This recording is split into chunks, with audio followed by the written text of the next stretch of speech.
Welcome to TSAT. Today I am going to discuss a topic in environment regarding the structure of the ecosystem. So here, as far as the structure of the ecosystem is considered, in this context, the ecosystem is divided into different layers.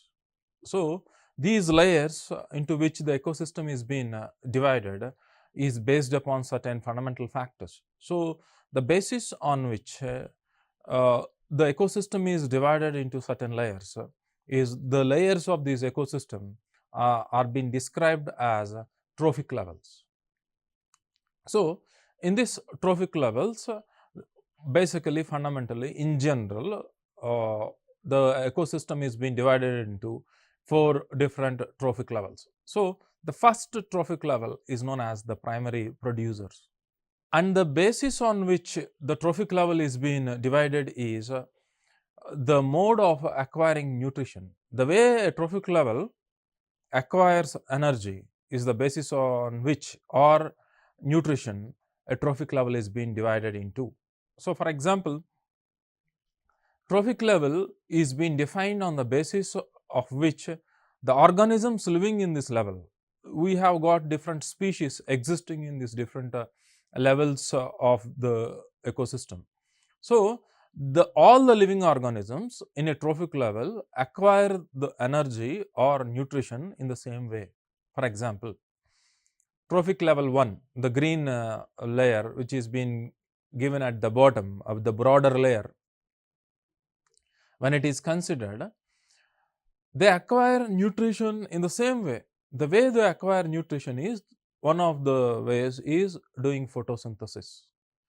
Photosynthesis is a process of synthesizing food material by using sunlight, water, carbon dioxide and certain minerals which are being used, absorbed from the soil. Synthesis of food material happens. So all these living organisms are able to prepare their own food material. That is the reason why they are known as autotrophs. Auto means self. So all these living organisms which are capable of preparing their own food materials are considered to be autotrophs, and they are in trophic level 1. All the organisms in the trophic level 1 are being described as primary producers because they produce the food through the process of photosynthesis. They are being described as producers, and they are primary because they are the first in the ecosystem responsible for generating food material. In this process, what happens is, the next level is the primary consumers. Primary consumers are otherwise also known as herbivores. These herbivores feed on only plants. So these are described as primary consumers because they consume food. They are heterotrophs. All these different kinds of trophic levels into which different species live, except these primary producers which are being described as autotrophs, rest of the trophic levels are being described as heterotrophic, means they cannot prepare their own food material. So they depend upon other organisms. So here in the case of primary consumers, they are known as herbivores because their dependence is only on primary producers, that is plants. So the next layer is secondary consumers. These secondary consumers are otherwise also known as carnivores. They depend upon the primary consumers known as the herbivores. So for example, you can consider a lizard or a garden lizard can be given as an example of a secondary consumer. For example, a grasshopper can be given as an example of primary consumer. So when a lizard is feeding on a grasshopper in a secondary trophic level, it is known as secondary consumer. A lizard can be given as an example of a secondary consumer. A garden lizard can be given as an example of secondary consumer. So a bird which is feeding on the insects can be considered as a secondary consumer. So the carnivores live in this secondary consumer. The topmost trophic level consists of the tertiary trophic level. Otherwise, it also contains certain kind of organisms which are being described as predators. A predator is an organism in a trophic level which occupies the highest level in a trophic level, which hunts animals but which cannot be hunted. In the case of a secondary consumer, can be a carnivore, but there is possibility of being hunted. But in the case of tertiary trophic level, which are being described as predators, which cannot be hunted. So in this process, traditionally tigers are being described as predators, or sharks are being described as predators in marine ecosystems. So different organisms exist in different trophic levels in different ecosystems, because ecosystems are classified on the basis of their existence. For example, ecosystems are being classified into terrestrial ecosystems and marine ecosystems, or aquatic ecosystems is further been classified into marine and freshwater. So a predator varies from an ecosystem to ecosystem.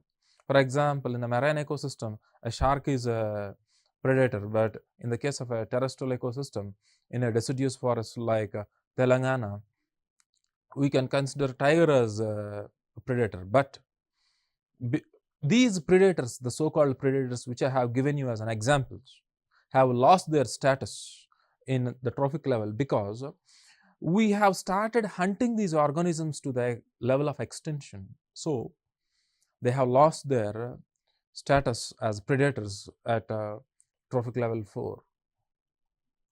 We have occupied this trophic level in all the ecosystems. It is not only terrestrial ecosystems, even in the marine ecosystems, we have started hunting sharks, whales, every animal possible.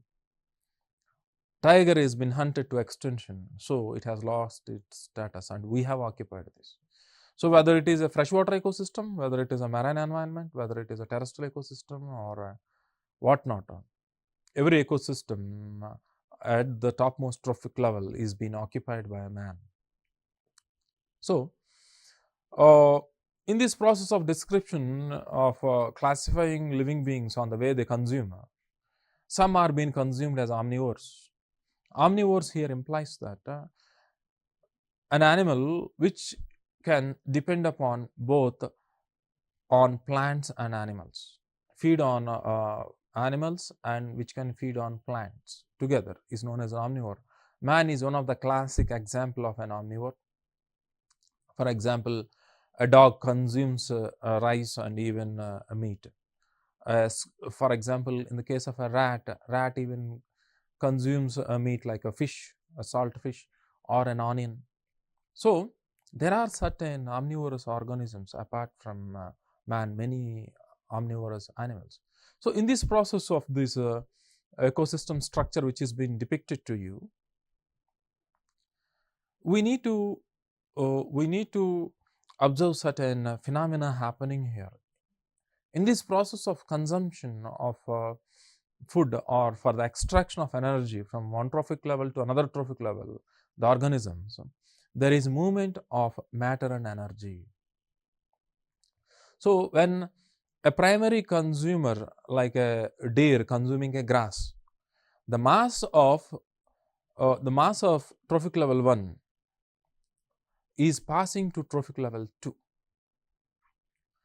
At the same time, it is not only just mass transferring from trophic level 1 to trophic level 2, it is also energy. So in this process of transmission of mass and energy, there is certain limitation. The limitation is, you have observed that a pyramid shape where the shape is tapering, where in terms of the biomass and in terms of the energy in a trophic level is gradually reducing. The reason behind it is entropy. Entropy is the energy being consumed by a trophic level for its maintenance. So in this process, what happens is, because the energy being used for the maintenance of the ecosystem is being consumed, the amount of biomass by trophic level to trophic level with the higher trophic levels decreases. For example, when you are breathing out, when you are exhaling air, you can feel your the temperature of the air warmer. The exhaling air is much more warmer when relatively compared with the inhaling air. So from where this air has gained the energy? The air has gained this heat energy because there is a continuous burning process happens in our body. This burning process in the living beings is being described as respiration. So the oxygen you are breathing in, oxygen is essential for combustion. The same way, for the energy to release, the fuel in the blood is the glucose, is being burned by the oxygen you breathe in, releasing energy known as ATP, and it is an exothermic reaction. So here in this context, when the energy is being released, what happens is it is being dissipated into the environment. In this process, when the amount of energy decreases, automatically the biomass decreases. So in this process, because the energy is being used for the maintenance of the system, for the metabolic activities and biological processes, 100% of the energy cannot be transferred. Most of the energy is being consumed for its maintenance. On an average, only 10% of energy can be transferred from trophic level to trophic level. The range varies from ecosystem to ecosystem. The range varies from 8% to 13%, depending upon the capability of a trophic level to transfer the energy from trophic level to trophic level. Because of these reasons, the amount of biomass decreases and the amount of energy in a trophic level gradually decreases with the increasing in the trophic level. So what do you mean by biomass? Bio means life. The weight of the mass of living beings in a trophic level is being described as biomass. So in this context, biomass here, we need to exclude the weight of the water. Dry weight of the biomass we are talking about. So here the amount of energy, for example, 10,000 kilocalories, which is being given here in the projection at trophic level 1. By the time it has been to trophic level 2, the kilocalories of energy has been reduced to just 1,000.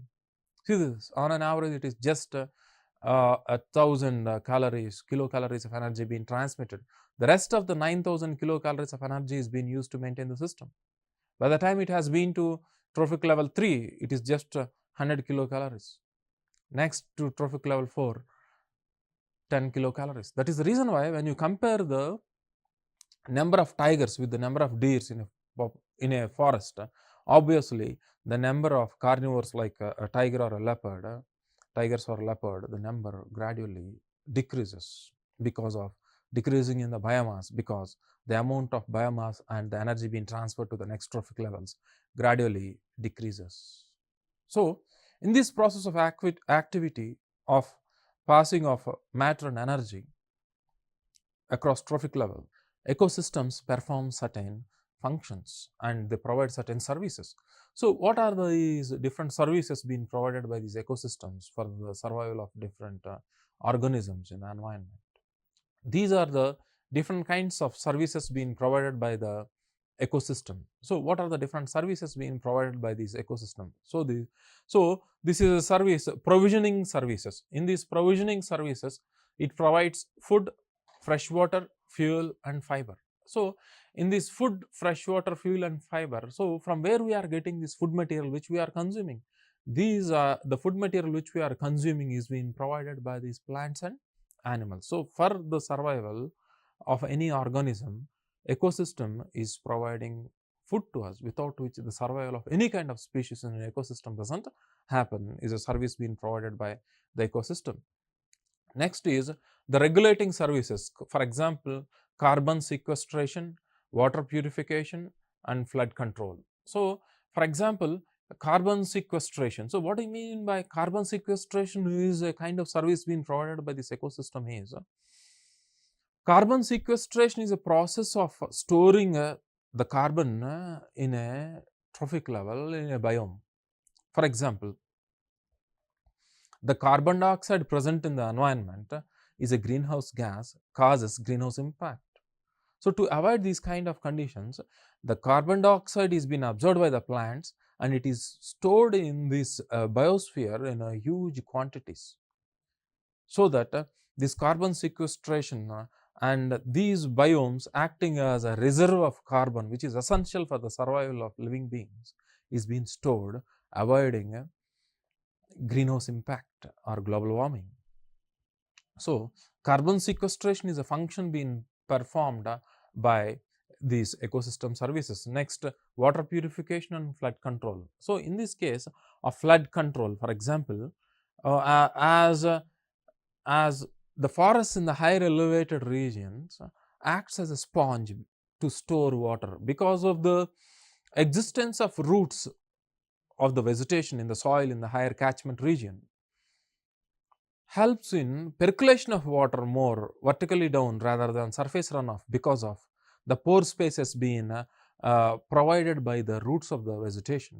So, in this process, rather than the surface runoff, the vertical percolation of water happens in the catchment region, helping in the water storage capability of an ecosystem, which helps in avoiding floods and consistent supply of water throughout the year, avoiding drought, is another service being provided by an ecosystem, is a regulating a service being provided by an ecosystem.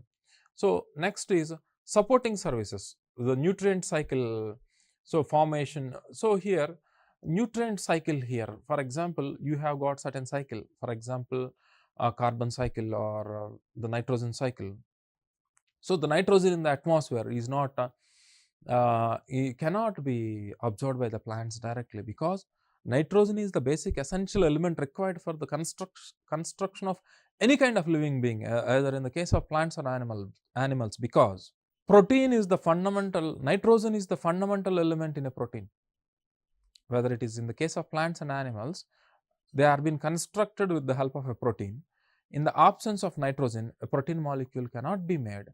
So, the plants can absorb these proteins only when microbes like rhizobium or azotobacter, when they fix the atmospheric nitrogen into the soil, into nitrates, then only the plants can utilize, assimilate the nitrogen. Through plants, we consume the nitrogen and we construct ourselves. So, without this process of recycling of material, any living organism in a trophic level, in an ecosystem, cannot be constructed at all. Next, the other cultural services being provided by this ecosystem is, for example, nature-based recreational, tourism, aesthetic, spiritual or educational values which are being provided by the ecosystem, the tourist development, the kind of psychological boosting it gives you, a pleasantness which it gives you in the process of tourism, is also a service being provided by ecosystems. So, these are all the different kinds of services being provided by the ecosystems. For example, clean air. So, the ecosystems provide you certain kind of pure air by observing carbon dioxide, reduces the amount of pollutants. It provides health by giving certain kinds of medicines. These ecosystems provide you certain services. Next is adequate livelihood is being provided by these ecosystems. Nutritious food, the food which we are consuming, is being provided by the ecosystems. Secure access to resources. So, the essential resources for the purpose of development, you name it, what not, the cement or the metal, the concrete, what not, the clothes, every resource, you tell me, the food is extracted from the ecosystem for our survival, is another services. Social relations. So, this helps in providing a kind of recreation facilities, helps in developing social relations, because ecosystem provides certain resources and these are not evenly distributed. So, the surplus you have got, you will be exporting to somebody else. The surplus they have got, they will be exporting to you. In this process, you develop a trade, relations, etc. because of these ecosystems. Next is freedom of choice and action. So, you have different resources available, and because of which you have got choices. Shelter is being provided by ecosystem, whether it is a natural or an artificial shelter, the resource is being extracted from the ecosystem.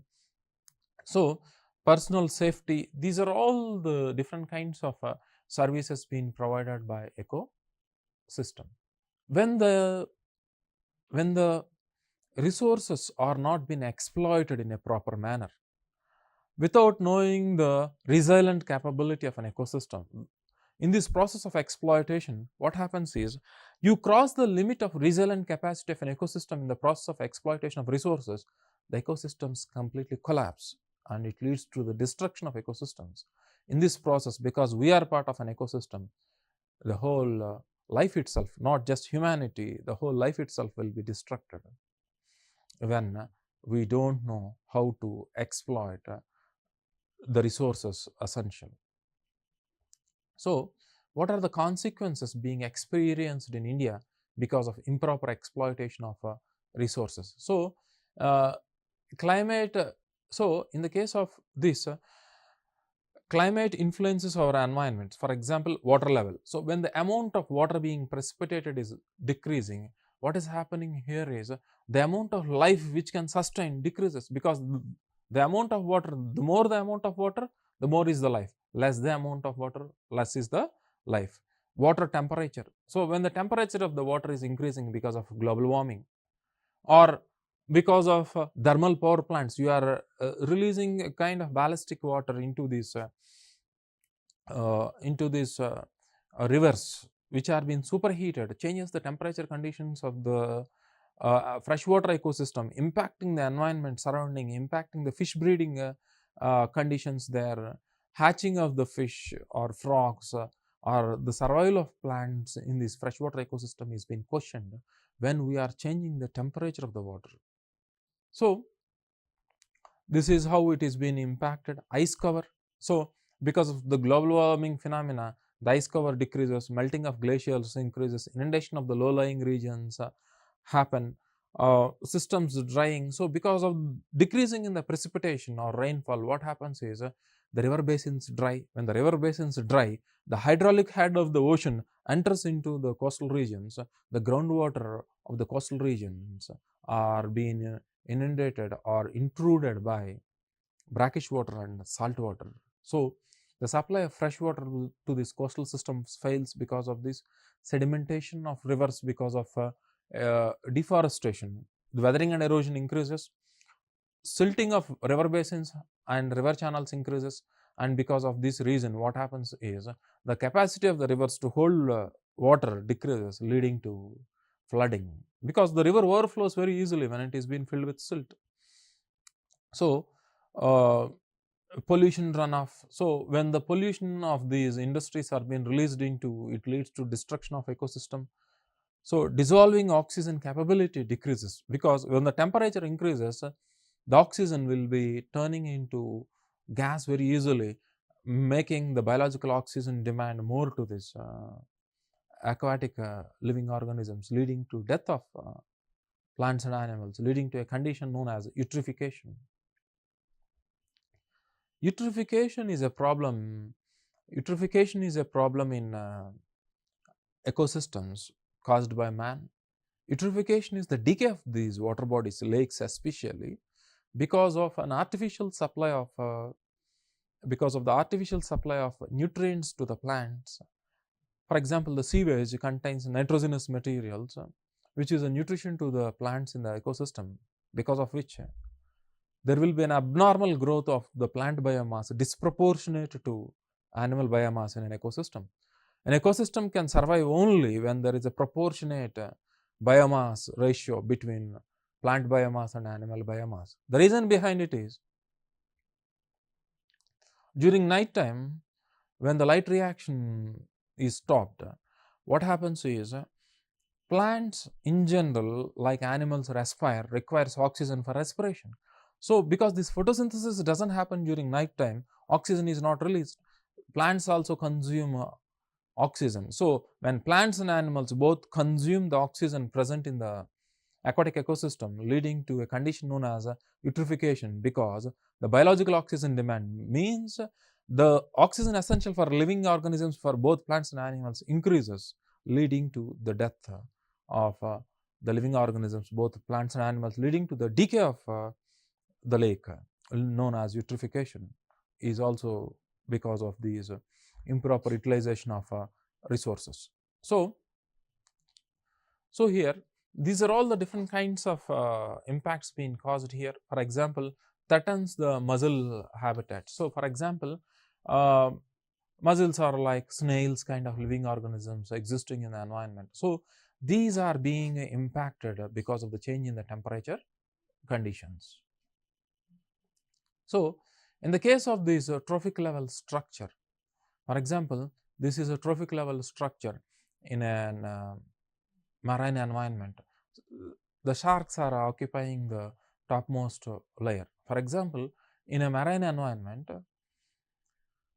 at the first trophic level, you have got autotrophs like the plankton, phytoplankton, which is pelagic, means floating in the marine environment.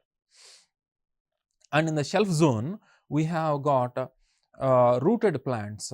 So, the rooted plants extending to the shelf zone, which may vary depending upon the shelf zone, extend till 150 meters deep. The width of the shelf zone varies from shelf to shelf. So, in this context, the living plants can survive only in the rooted plants can survive only in the shelf zone because they require light. The penetration of light is being limited to 150 to 200 meters depending upon the transparency of water and the slope gradient of the shelf. Whereas in the case of pelagic phytoplanktons which float, which are available throughout the surface of the ocean, are responsible for generating oxygen. These phytoplanktons and zooplanktons, which are microscopic, unicellular, forms the trophic level 1. They are being consumed by the small fish are being consumed by the larger fish are being consumed by these sharks. So, these are the different trophic levels. So, they may ask you what are the different organisms existing in different trophic levels. For example, krill consists of prawns, shrimp kind of organisms. Small fish consists of the primary consumers in marine environment, and primary producers in marine environment consists of rooted plants in the shelf zone and phytoplanktons, and the predators at the trophic level 4 in marine environment is sharks. So, in the same way, the type of organisms in different trophic levels varies from ecosystem to ecosystem. For example, in the case of tropical deciduous forests, what are the organisms existing in different trophic levels? The primary producers consist of fruit trees, deciduous trees, berry bushes, ferns constitutes the primary producers. In these primary producers, the secondary consumers like leopards, the primary consumers like deer, the primary consumer leopards, etc. are secondary consumers. The primary consumers consist of deers and herbivorous animals constitutes the primary consumers. On these primary consumers, the secondary consumers depend upon, like tiger, lion or leopard, depend upon these primary consumers.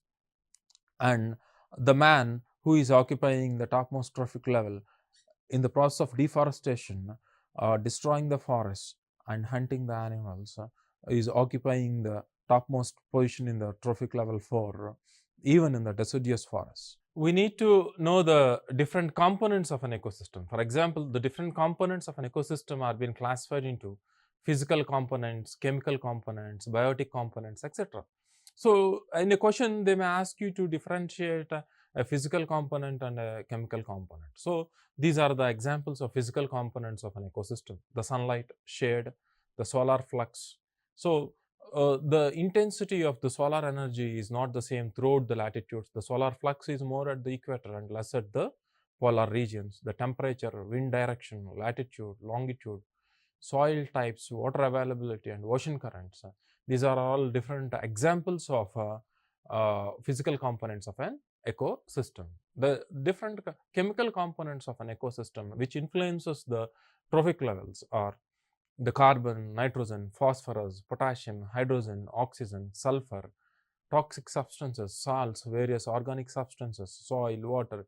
These are all can be given as an example of chemical factors of an ecosystem. Biotic factors means all the living organisms constitutes the biotic factors.